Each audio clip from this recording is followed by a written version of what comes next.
राज्यातील अंत्योदय ration card धारकांसाठी महिलांसाठी एक आनंददायी बातमी आहे। आता वर्षातून एकदा त्यांना मोफत साडी मिळणार आहेत।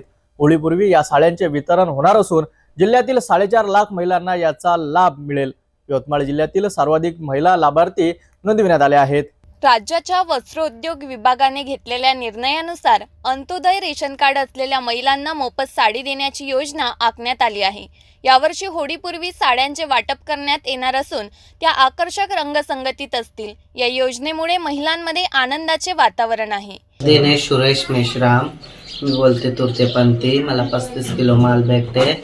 वर्षांना आम्हाला साडी बिडी सगळं भेटते। सगळं आम्ही इथून सगळं माल घेऊन जाते। सगळं शासनाकडून सगळं भेटते। आम्ही शासनाला धन्यवाद देते।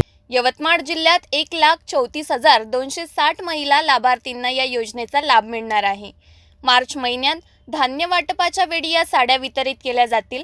प्रत्येक तालुक्यात व ठराविक केंद्रांवर या साड्या उपलब्ध असतील। सध्या या महिन्यामध्ये कॅप्टिव्ह मार्केट योजनेअंतर्गत अंत्योदय योजनेच्या लाभार्थ्यांना साडी वितरण करण्याचा कार्यक्रम सुरू आहे। या अंतर्गत वस्त्रोद्योग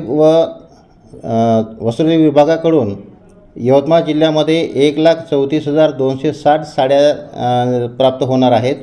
पैकी सद्यस्थितीमध्ये 5 तालुक्यामध्ये प्राप्त झालेले आहे आणि त्याचं वितरण देखील त्या तालुक्यामधून करण्यात येत आहे।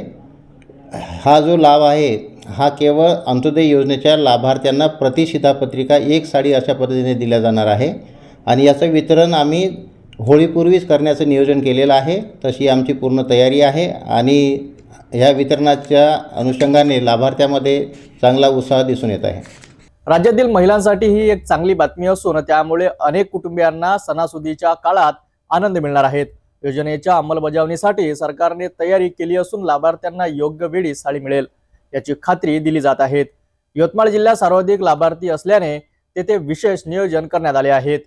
पाहावे लागेल की या योजनेला महिलांकडून किती प्रतिसाद मिळतो।